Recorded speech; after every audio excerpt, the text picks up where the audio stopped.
All right, everybody. Thank you for joining us today. We are here at our drop-in Inventors Challenge check-in. If you don't know me, I am Michael from 2-Bit Circus Foundation, and I am hosting today's session. So thank you for joining us. Welcome. We have a couple of staff members here with us besides myself. We have Maya operating behind the scenes. If you have any questions, to drop into the chat. And then we also have Whit here joining us to help us along the way. Thank you, Whit, for being here with us today. I have a presentation that I'm going to share with us right now. So let me go ahead and share my screen to get us started here. You can just give me the thumbs up that you see my screen with. Awesome, I appreciate the feedback. So again, thank you for joining us with our drop-in event sponsored by AT&T and partnered with Imagination and 2-Bit Circus Foundation. What we're gonna do today, sorry about that. We have our Inventors Challenge information and important dates that you all should be aware of already up here. So this is actually a hyperlink that you can click on, and it will take us to the Inventors Challenge page where you can see any of the information that is needed for the Inventors Challenge. One of the things that I wanted to focus on today was the video submission. As we're approaching the deadline of the challenge, each participant is required to submit a video. And on the website, you can see these same details there, but I have them here for us as well, that need to be included in the video submission for it to be accepted, all right? So we could all read through there, but I'll read them out loud for us. You have to give the name of your invention, what problem it solves, what does the invention actually do, how does it work, what inspired you to create this invention, who or what does your invention help in your community, whether it's a person or the community as a whole? Did you run into any challenges? What challenges did you face and overcome along the way? So give us a breakdown of the engineering design process and the behind the scenes look that you went through while doing your invention. Share any sketches, ideas, prototypes that you may have along the way. We would like you to keep it under 3 minutes. I don't think it's a big deal if it goes over 3 minutes, but keep the judges in mind and all the videos that we have to watch, right? And so make it concise, clear, and to the point. Set it in a quiet environment.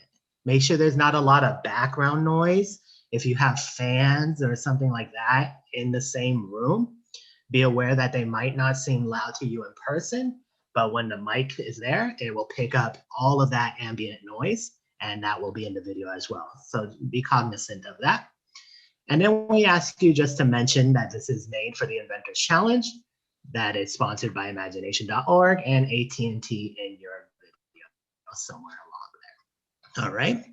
So these are the criteria that you must follow for the Inventors Challenge video.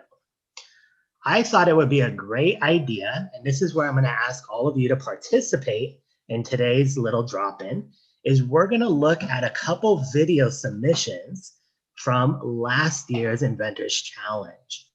They're not in any particular order. They're just submissions from last year. We're going to watch the video, and looking at these criteria, we can talk about what the participant did well in the video and where some areas could be improved that they may or may not have thought of. And the whole point of this activity is to get all of you prepared for your submissions to your Inventors Challenge project. All right, so let's go ahead and move along here. The first video is the adaptive measuring sleeve. This is a 2019 submission. So here we go. Hi, I'm Vincent. And I'm Shelby. We are thrilled to be a part of the Inventors Challenge. We'd like to thank AT&T and Imagination.org for letting us show you our journey as inventors. We are excited to show you the adaptive measuring sleeve. Thank you. Hi, my name is Vincent Hub. I'm a sixth grader at Dempsey Middle School. And I am Shelly Milligan. I'm in third grade at Carlisle Elementary School. Together we invented the adaptive measuring sleeve to solve a problem that affects a lot of people every day. When we were in the kitchen, we noticed that the fraction on measuring cup labels were off over time. This can be consistently frustrating for anyone cooking or baking in the kitchen. Like my dad, he gets really frustrated when he is reading a recipe and can't figure out what measuring cup to use because the labels are all gone. This problem also affects young children who don't even know how to read fractions. It affects the elderly, the visually impaired, and with disabilities, or just about anyone. We worked hard to find a solution and decided the easiest thing to do was to create a sleeve that could slide on the handle of any measuring cup. The sleeve would need to have an engraved fraction and a pie chart. This would solve the problem because the numbers would never wear off. Tinkercad is a software program we used to design the prototype. We came across some challenges since we didn't know how to use the program at first, but together we figured it out. Tinkercad was my favorite. From the program, we were able to print our design with a 3D printer. When we first designed it, we made a hard plastic sleeve. We realized the sleeve was not able to slide on the measuring cup handle. We also found out that the hard plastic wouldn't fit different shape handles. So instead, we made it again and used a more flexible material, silicone. This time, we chose to use a hard plastic called PLA 3D printer plastic to create a mold, which we then poured silicone into. This time, it worked great and fit different size cup handles well. Vincent and I researched using the internet, the USPTO website, and even kitchen stores to see if there was anything out there like our sleeve. We found nothing similar to our invention. As we were researching, we did notice that the adaptive measuring sleeve solved another problem. The silicone handle makes it easier for people who have a hard time with a difficult measuring cup handle, and my grandma who has arthritis in her fingers. Since you don't have to throw away your current measuring cups when the numbers wear off, and because silicone is a reusable resource, the sleeves decrease environmental waste. They are also easy to make and don't create very much waste during manufacturing. All of these things make them great for not only cooks and bakers, but also for our environment. We are really excited about our adaptive measuring sleeve. We've gotten a lot of good feedback as we have introduced them to the public. It is obvious that anyone who cooks or bakes has been frustrated by their measuring cup labels wearing off and would benefit from our invention. We hope you enjoyed our introduction of the adaptive measuring sleeve. Thank you. Awesome. So that is our first video there. And I want to commend them. They did an amazing job first on their actual engineering project. The idea as a whole is really cool. And then the presentation in the video, right? So right now, I know everyone has their mic off, but I would love for you to chime in and give us some feedback on some good things or areas of improvement from our first video here. And keep in mind the criteria that we have for the video submission. I'll give it an awkward silence for a second. Cora, we have hands up. You want to go first? Well, I was wondering, are you going to show the video that won last year? That is a good question. Am I going to show the video that won last year? Wait, do we have that video? I can have it before the end of this session for sure, Michael. Let me go and run it down on the imagination.org YouTube channel, and I will drop it into the Slack for you. You are the man, sir. Thank you. So you guys, I'm going to disappear for 30 seconds to go find it. Good question, Cora. Thank you for that. Did you want to add anything about this video, the adaptive measuring sleeve? What did you think about it? That's all. That's all. All right. Thank you, Cora. I hope I don't butcher this name. Nuska, am I saying that properly? Yeah, that was pretty good, Anushka. Yeah. I was just going to say that I think they did a good job of sharing personal anecdotes about what the problems or what their invention solved in their own life, as well as how it might be useful to a large number of people. Definitely, definitely. I really like how they made it appropriate for all ages too. Like it could help old to young people. It didn't matter your age. It had a purpose and application, and they did a good job sharing that. Awesome. Thank you for sharing that with us. Anybody else? Anybody else have anything to add about this video? All right, we'll keep chugging along here. Keep chugging along. Here is our next video. It is another 2019 submission called Helping Hoodie.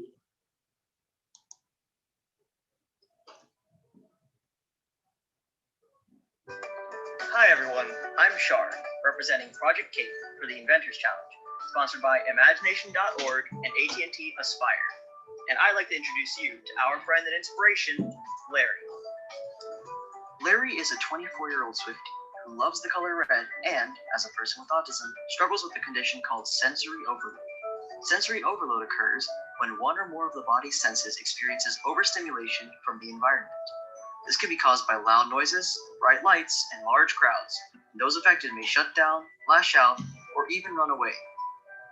Larry's story affected our team deeply, so we set out to find a solution, and thus the Helping Hoodie was born.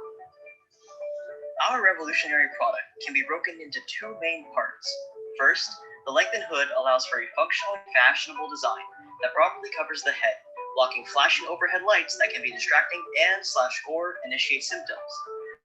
In then comes the hug, which stands for our unique specialized compression system, built into the hoodie that simulates a weighted vest without actually utilizing any weighted tactics that profile or limit the individual. We've designed this on the current hoodie prototype using 2 motors and a fishing line with gel pads. Our team has worked on this project for months, continually testing with Larry and adapting the hoodie to him. We encountered many scheduling conflicts, roadblocks, and times where we wanted to give up. Our first prototypes were constructed of cardboard and string, due to resource and monetary constraints. Our team was also really hard to coordinate at first, with us having to eventually consolidate and refocus time and efforts, and even losing a member to time commitments. But through all the heartache, money, and time spent, nothing was more fulfilling than seeing Larry try the Helping Hoodie on for the first time, knowing that he'd be able to enjoy his passions more calmly, more comfortably, and most importantly, more independently.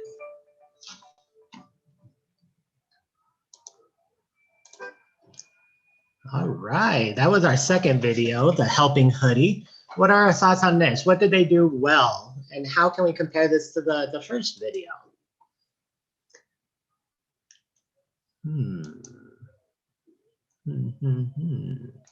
I think it is very helpful that they showed that the Helping Hoodie can help more than just their community. It could help a lot more than just one community. I think that was very important for the success of the invention. Definitely, definitely. Helping a community and the broad range is definitely an addition we're looking for in your Inventors Challenge project. Thank you, Cora. Thank you for sharing that. I'm scrolling through here. I see the hands up.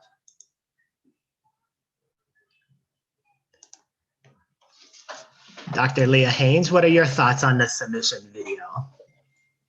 I really enjoyed seeing how and why the students decided to make that. And it seemed like a really positive group of people working on it together. Definitely, definitely. And in comparing and contrasting the two videos that we've seen so far, they have a different style in which they presented their video. And what's important to see is even though they're different, they both met the requirements for the submission of the video, right? They were both clear to the point. They communicated their idea, who it's helping, and they gave us a little bit of insight into the engineering process that they did to solve their problem. All right. Anybody else want to add anything? All right.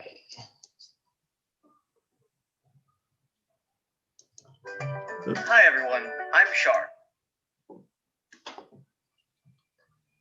Did I skip a slide there? Let's see. Nope. All right, we're good. The next one is another submission, a 2019 submission called the Toiletizer 2.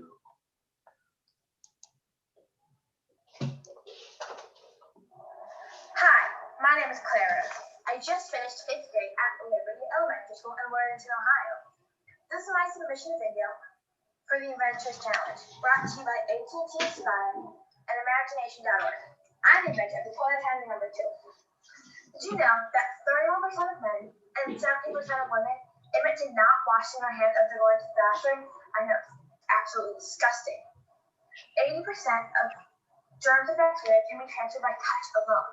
This means that if you wash your hands before going to the bathroom and someone else didn't, you're still at risk of getting sick. Germs can be transferred anywhere, like your phone, toys, even doorknobs are bacteria breathing ground. Simply washing your hands can prevent 30% of diarrhea-related sicknesses and 20% of respiratory infections.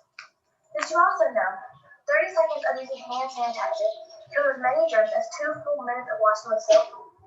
Washing your hands after leaving the toilet reduces germs by 80%. Hand sanitizer kills 99.99% of all germs on your hands. So to help stop the spread of germs and sickness, I invented the toiletizer number 2. The toiletizer number 2 is an automatic hand sanitizer dispenser built into a toilet flush handle. It solves the problem by forcing someone to wash their hands once they flush the toilet handle.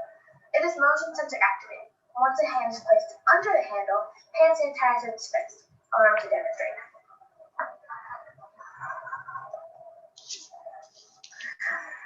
I first came up with this idea several years ago. This is my original prototype. It was manually operated and could not be installed into a normal toilet. To build the toiletizer number 2, I disassembled an automatic hand soap dispenser, the kind you find in the kitchen. I carefully removed the molded soap from the circuit board. Since the circuit board could not be installed into the toilet handle, I rewired the circuit board by using wires. This allowed me to install the motion sensor where I wanted to. After pulling it to a toilet flush handle, and install both the sensor and tube for the sanitizer to come out of, I secured the both with epoxy. Once the pump and circuit board are installed inside the toilet's tank in waterproof boxes, I discovered problems occurred during the prototype design process. I drilled the holes on 2 handles, and I had 1 pump there.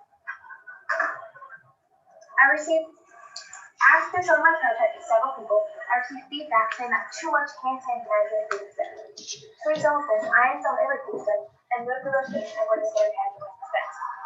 I believe if mass produced, I'd be able to design the handle where all the wires and the tubing come out of the hole that's already on the toilet handle. I also believe that if mass produced, the toiletizer can be sold for roughly $35. Let's make the world a better place, one flush at a time.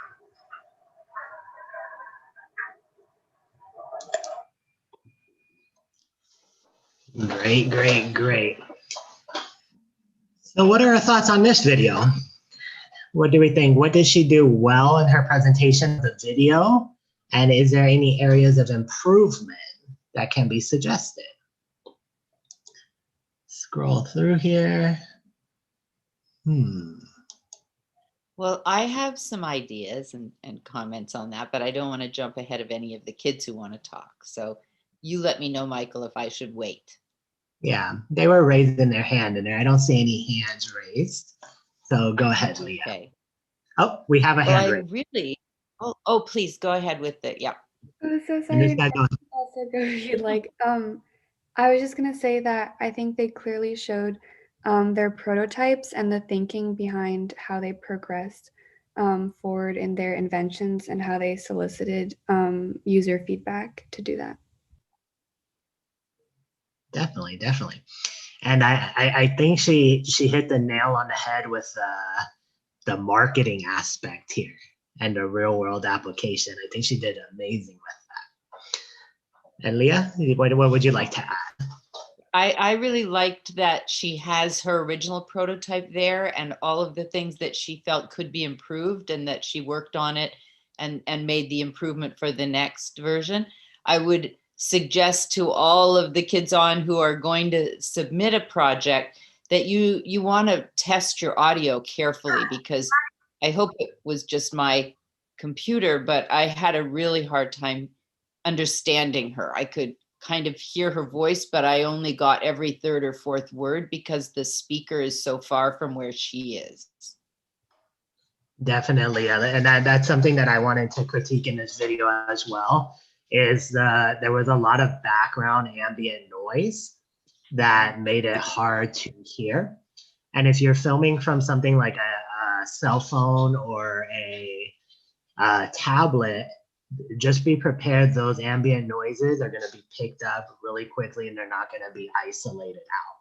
And so I don't know whether it was like an air conditioner or heater going or, you know, traffic or whatever it was, but there was a lot of white noise in the background. And that, again, the quality of the sound and video is very important in the video submission. So for all of our students that are with us today, just keep that in mind as you're filming your video, the ambient noise thing, all right? And if you film your video and you realize that the sound didn't come out how you liked and you have time, then go ahead and refilm it, right? That's the beauty of film, is you could do more than one take. You don't have to accept the first video that you make. I know some of us want to make it and get it over with, but with practice, your video quality will drastically improve. And I think on that point, it's really important to remember that none of us really like to hear or see ourselves the first few times that we do those videos. And maybe this generation's a little more used to seeing themselves on video than ours was.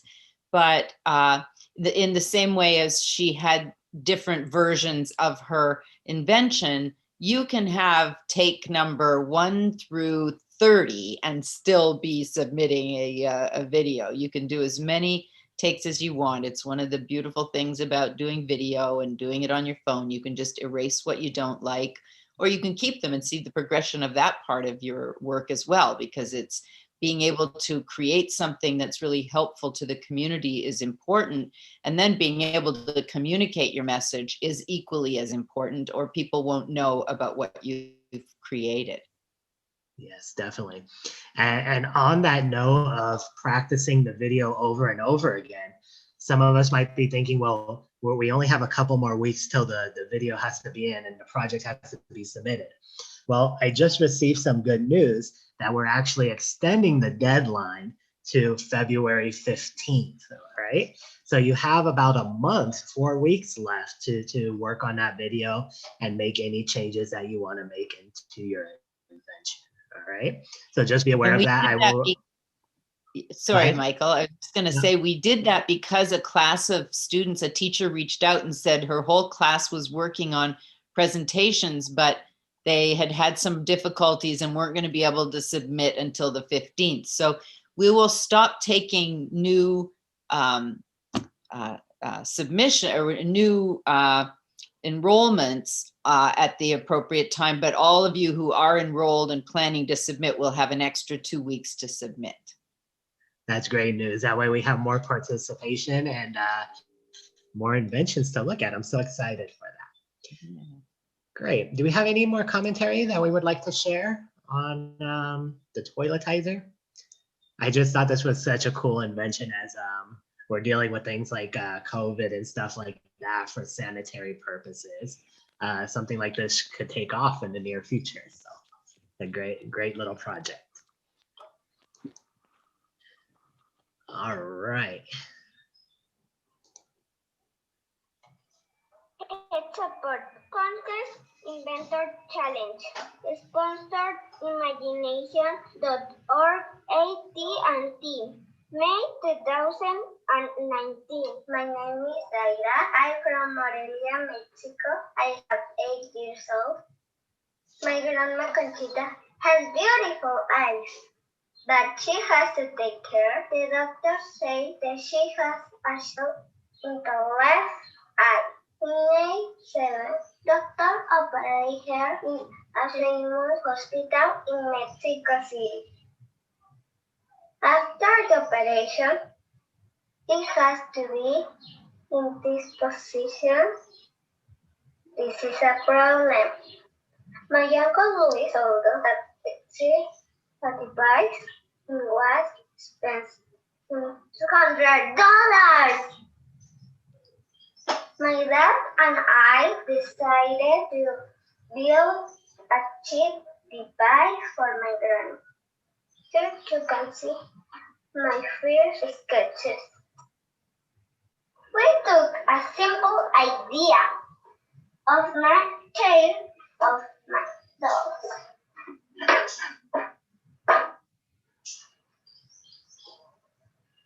We went to the store to buy travel bill and some material to the hardware store. My dad told that the support can be made of tubes. He could tubes to build the first prototype.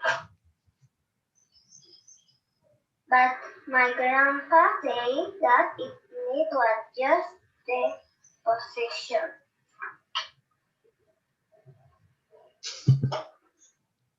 I thought that with some holes and nails it can be good.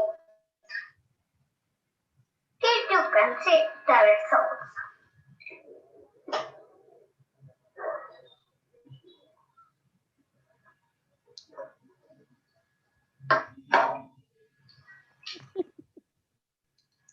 Oh yeah, our prototype works very well.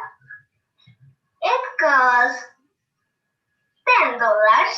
I want to help many people in the world with this device. Thank you.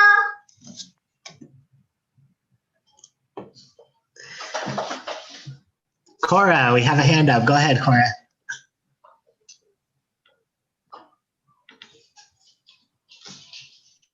I was just going to say from the toiletizer too, I think it was very helpful that she had the sign explaining the name and a little bit about it.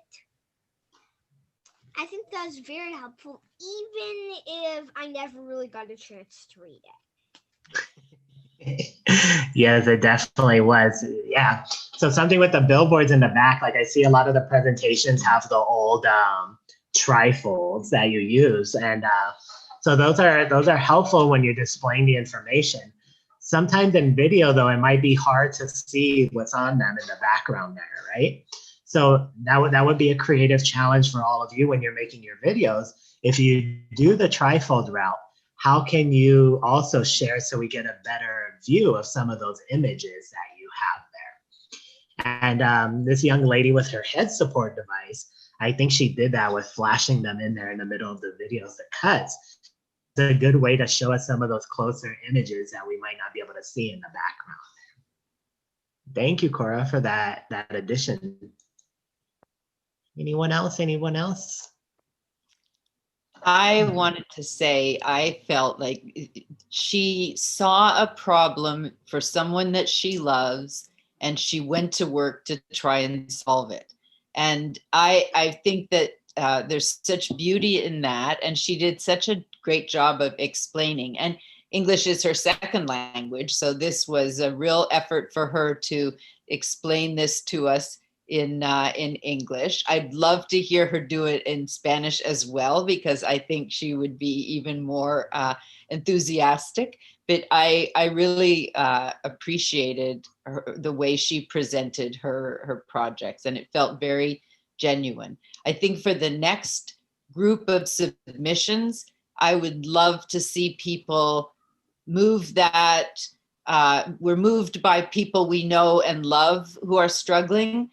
And I would like to broaden that out to anyone we see who's struggling with something. Can we come up with ways to help resolve and make that life easier, like the hoodie project as well?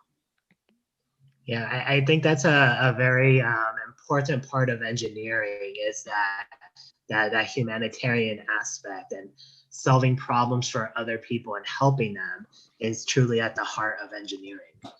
I have a question, and this is a question for Leah and Whit as well. This video, obviously, Spanish is probably her first language, knowing that she's from Mexico. And she submitted the video in English, but there's nothing in the rules that say the video has to be in English, correct? So for our international participants, and even in the United States, those participating, they can submit their videos in their native language. Is that correct, Whit? Yeah. So let's just keep that in mind too. If you want to do the submission in a different language, I think that would be awesome to do that. Something that could also be helpful is including subtitles. Go ahead, Whit. Michael, if I can weigh in, YouTube offers a subtitling feature for free. And because we're so proud of the reach of this program, we expect a lot of submissions to be in some of the other languages that the kids who are participating around the world speak. We are looking at between 5,500 and 6,000 kids participating this year. We're really excited, and I know the list, and they are from all over the world. I had a conversation last week with a family in the Philippines, and then someone in Hollywood, 2 miles from where I live. So we're truly all over the place and accepting any great ideas in whatever language that they are. Yeah, that's great to hear. I would love to see more. You know, I saw a couple in 2019 in different languages, but I would love to see a lot more in your native languages from your country. That would be amazing. And that YouTube feature, with that is a tremendous help that they have that subtitles there. So keep that in mind when you're submitting your videos. Any other comments? Oops, I already switched my side. Any other comments on the head support design? If you'll let me interrupt again, Michael, for Cora, I was able to finally find a list of the 2019 winners. We have multiple winners each year. And so we have prize packages for kids of all ages, which is one of the great things about the Inventors Challenge. But I just forwarded you a link, Michael, that has a page with most of the winner videos. It looks like a couple of the kids have taken theirs down, which is understandable. But the majority of them are available. If Cora had one in particular she'd like to see, we could share that possibly through you, Michael. Or if you just wanted to have that as a resource to reference for the rest of the event, it's available now. Definitely. Did you share that in the chat with me through Zoom or? Yes, I just dropped it into Slack. And if everyone likes, I could drop that link right into our chat right here. Yeah, could you do that for me? It'd be easier. You bet. To access right now. Great. I'm going to show us our last video that we had here. And I think this goes along the lines that Dr. Leah Haynes was bringing up earlier about trying to find things in your inventions that help people that are around you and in your community, just like the last couple projects.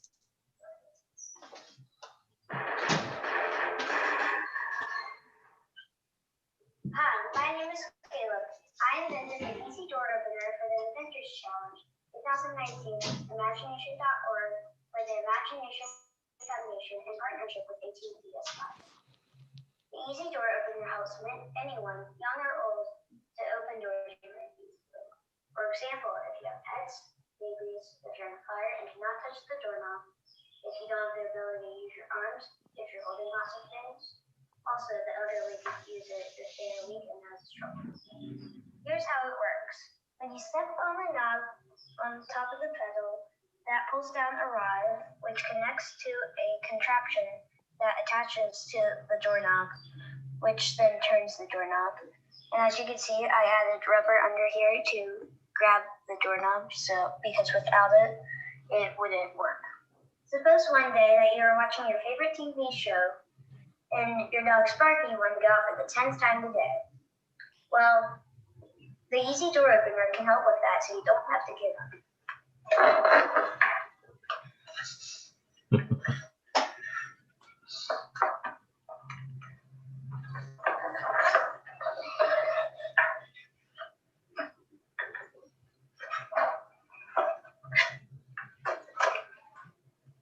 So suppose one day that you're playing basketball outside and you came down on your arm and you broke it like this. And then you need to help bring in the groceries, and so you can't use both of your arms. Well, the easy door opener can help with that.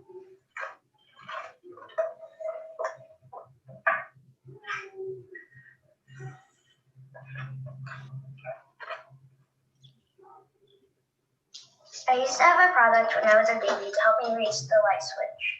Then I thought I was doing the same thing just on a door. The product looked like this. There would be a long pole that hung down and attached to the light switch. Then I could pull the pole up or down, and then that would turn the light switch just like this. Some problems I encountered while making the invention was that the wood snapped right there, and I had to reinforce the wood by adding more wood to it. My first idea for the invention was just to have a rod that would come down like this, and you can move with your foot to move the doorknob. But then I found my grandparents, and I thought that they could trip and fall while doing that, and that's why I added a pedal right here.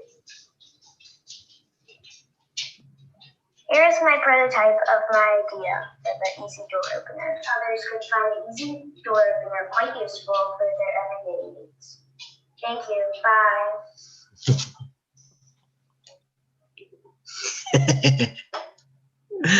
That was adorable. Yes.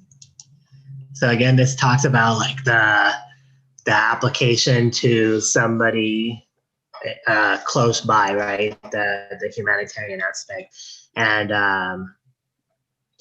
yeah, I think this has a lot of real world applications, this design, and a lot of things, you know, for the handicapped, the elderly, the young children who can't turn those knobs, those old knobs.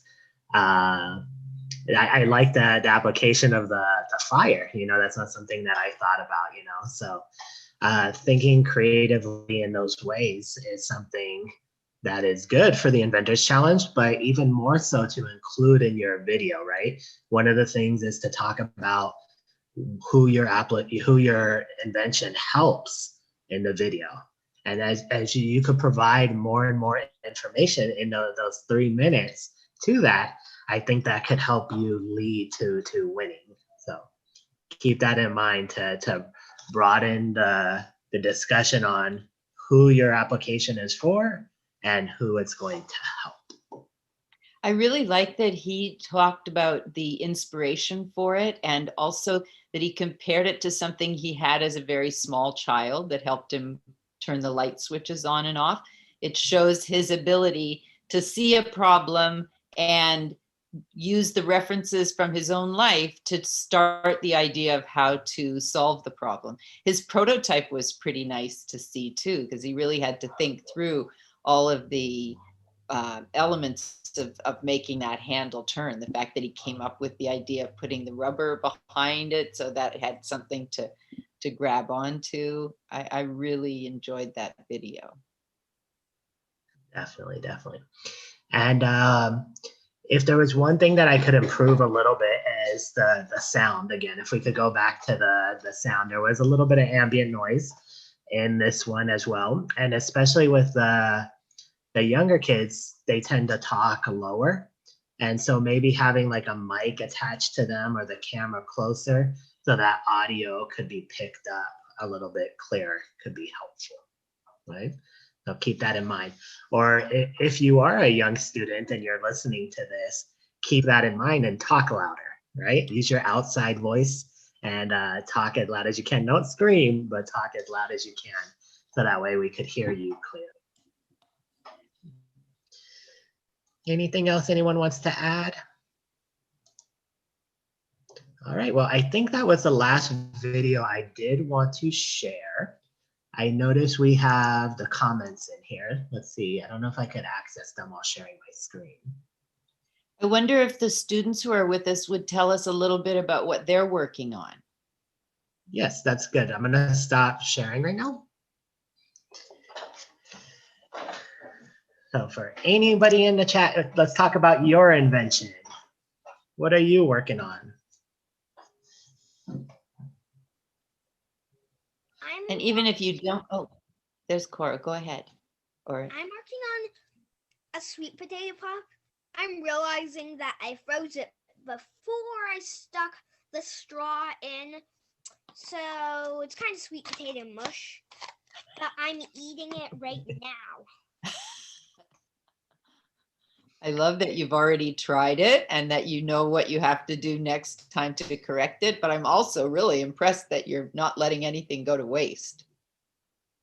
Definitely. So what are you gonna do with that, Cora, when you get that to work?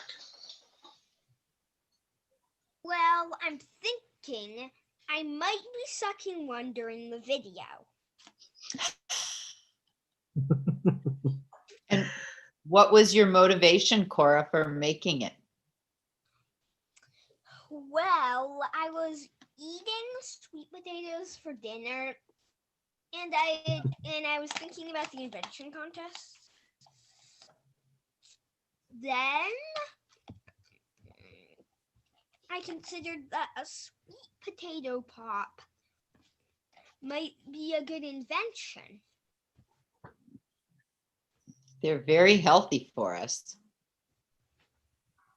They are definitely. We have Anuska raised her hand too. I hope I'm saying that right. Please correct me if I'm wrong. You are. Yeah, so I'm a high schooler, but I'm part of I'm a team lead of Unwind, which is part of Project Invent. And we're working on reducing stress and anxiety in individuals.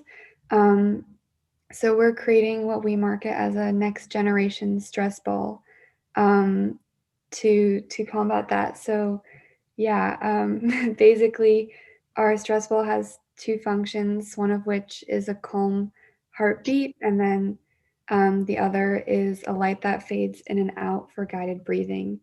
So that as you hold it, you can, de-stress and relax. That sounds really cool. And what was your motivation behind doing this? I know you said stress, right?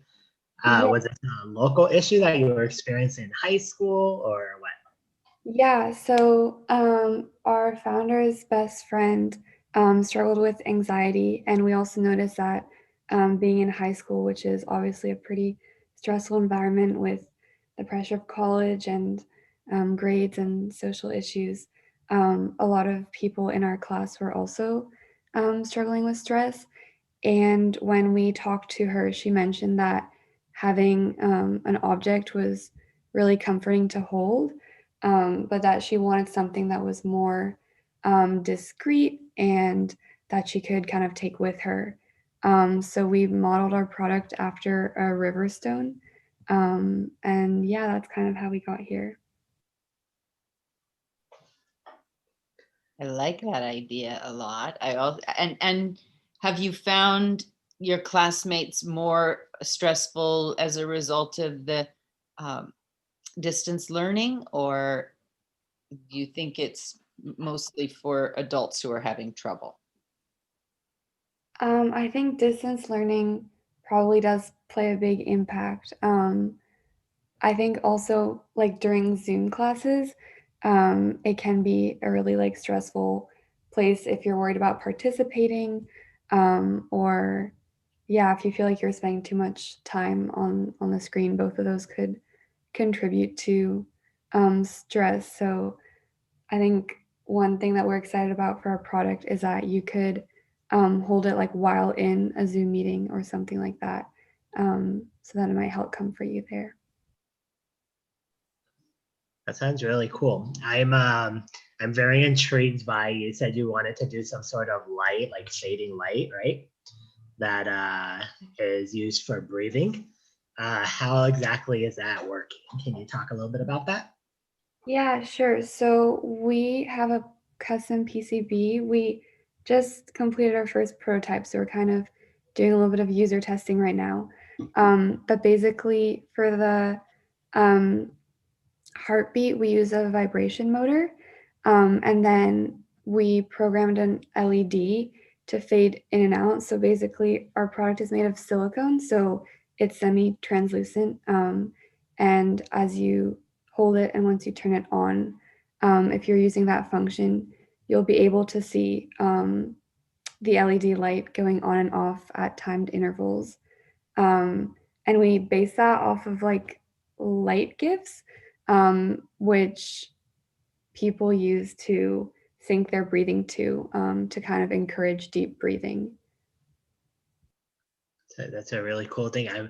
I'm just inspired. And you created your own PCB for this as well? Yeah, so we used the we got the PCBs from Arduino, but we did program it ourselves, which was kind of difficult.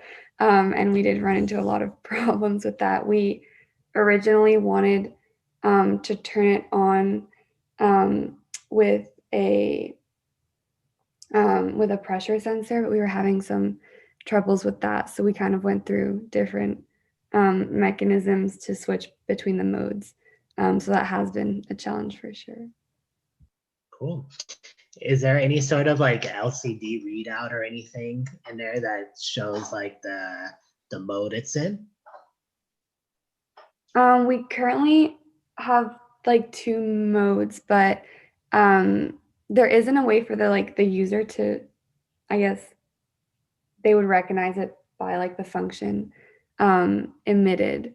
So there isn't like a specific way to, I guess they would see it by the function emitted, but it is pretty sensitive. So it is something that we're working on right now, is making it clearer that when you press it, it'll jump to the right mode. Okay.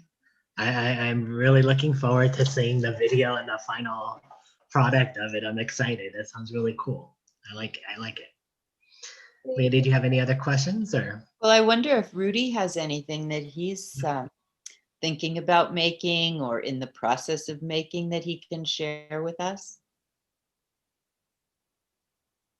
You're muted if you are going to share, Rudy.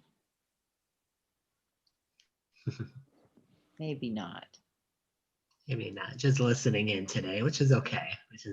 Yeah, absolutely. Because any idea works. And I really like the ideas, as I said earlier, that come from seeing someone else's need. A few years ago, I went to an awards ceremony for children inventors, and a young woman who was 12 had created a medical device that she was getting a patent for. And that's something I'd like to talk about for next year's awards, is what getting a patent really means. But for her, she didn't have any medical problems, but she saw something in a movie of a child who had to test their lung capacity at the doctors. They had asthma. And she saw that and she realized that if that were her, she'd be nervous about being at the doctors, and she probably wouldn't blow as hard as maybe she could if she were having fun. So she'd invented a dart gun that hooked up to an app in the doctor's phone, and the child would blow the dart gun at a target in the wall. So now they were motivated to do the best they could because they had a target to blow at. And her medical device got a patent. So that means that she invented it, and in the patent office for the United States of America, she will always be registered as the person who invented that kind of medical test. And she'll have a revenue, she'll have the cash coming to her as a result of other people making it. And it's an introduction to what it's like to really be an inventor. And I think anyone who's going to the trouble of inventing something new wants to think about, well, what would it take for us to get a patent for what we've developed? Definitely. And I know that I was going to ask Whit. Sorry, Leah, I Sorry, apologize for talking over you. No, it's okay. I was just going to say that the AT&T team, the people who do some of the final judging, are the people in the patent office at AT&T. Great. That's what I was going to ask. For the competition, when we had the adult inventors in our last meeting, they had pathways that they were going to go through that. Does AT&T have any process for our young students Well, to we're follow? just talking. Yeah, we're just talking about that and the idea of bringing other partners to this competition that could help make that happen. The Lemelson Foundation is very supportive of patents, and I attended a conference with them a few years ago, and I suggested that we try to encourage high school students who invent things to get a patent. And they pushed back and said, well, what about elementary school students? And they're right. The little girl who made that medical device, when she gave her acceptance speech, she told us how she came up with the invention. And then she said, people talk all the time about how children are our future. She said, we have ideas now. And she was right. Like, we can really listen to what kids are talking about and thinking about and inventing, and look at where we can apply that and how we can help them go through the patent process. Yeah, definitely. And looking at the videos that we showed today, some of those videos I think, are in line, ready to go for patents. And then the sharing out that we had today as well from Cora and Anushka, then those are options as well, to take that to the next level. So I would love to see that. I'd love to see that as part of next year's Inventors Challenge. Me too. Because everyone, not just kids, everyone is stressed more than usual this year, because everything that we're used to got turned upside down. And some people have an easier time dealing with stress than others, but we all need some way of calming ourselves when it gets to be too much. So I really liked Anushka's suggestion on that. And I happen to be a lover of sweet potatoes. So I'm waiting to see where Cora manages to get her sweet potato sickles out to the public. But that is a fun idea, Cora.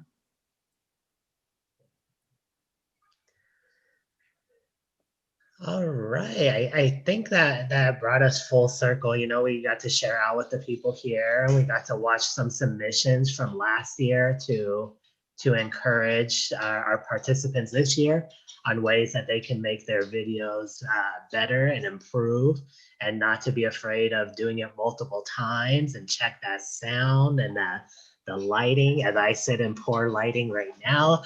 So just make sure that you keep all of those things in mind. I see Cora unmuted, so I don't know if she wanted to add something.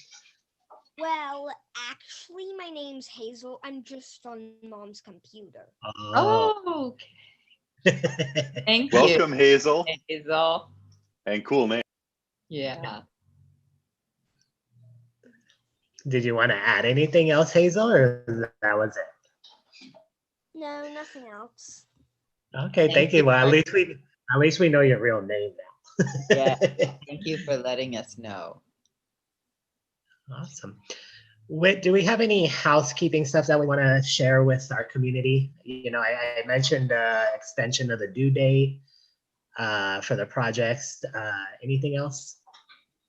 Well, one thing that I would note is that submissions have increased greatly in the last 10 days. And it's obvious that we do have a lot of kids working on solutions. So I would encourage anyone who's watching this video that is a registrant to keep moving on your submission, but make sure that you get it in by the 15th now of February. As Dr. Haynes mentioned, the reason that we extended that deadline was because of the large amount of interest that we were able to get this year. And so that's one thing that I would note to everyone. The submission button is on the homepage at adventurschallenge.org. It takes less than 30 seconds to fill it out, and then it is on our end to be ready for judging.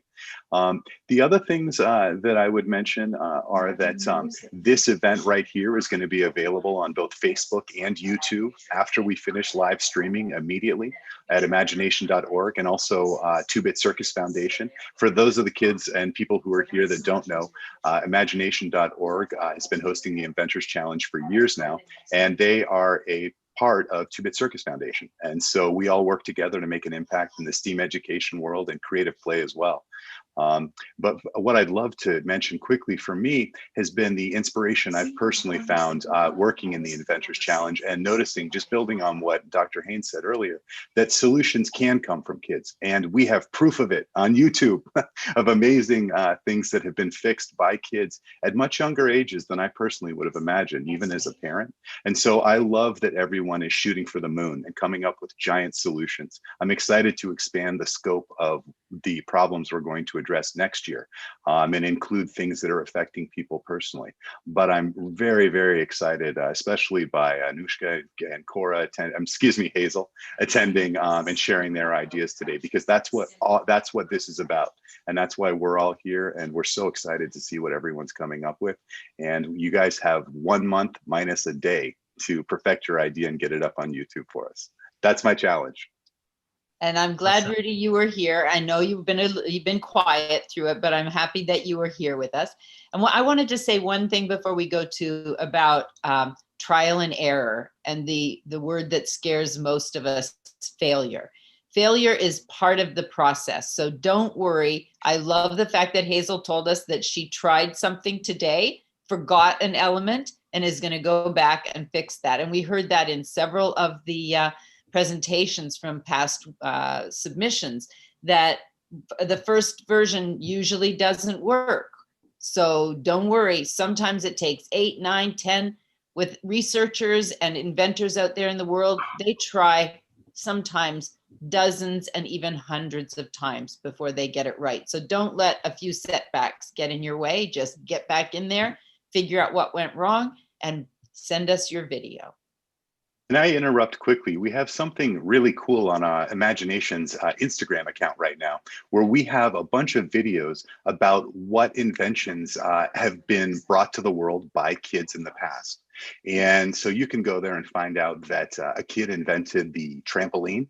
A kid invented the popsicle, if you can believe it. We've got a whole set of videos illustrating the ages, the names, and the inventions of a bunch of kids to inspire you. So if you're looking for something like that and you want to see how large an impact you can make at your age, head over to Instagram and check out Imagination, because there are some stories there that I found inspirational. I think you will too. And maybe you can be on it in the future. Absolutely. That's one of the things, Inventors Challenge. If you win the Inventors Challenge, we put you on a platform so the whole world sees what you've done. And that is one of the big things that we offer. In addition to, I would be remiss if I didn't mention that we do have, for our winners this year, an amazingly generous prize package that's been donated by AT&T that includes a brand new Samsung tablet for every winner in every category, in addition to a number of other really cool gifts. But that is also waiting for the winner. So again, if you didn't have motivation before, there it is. Awesome. Thank you, Whit, for sharing all that.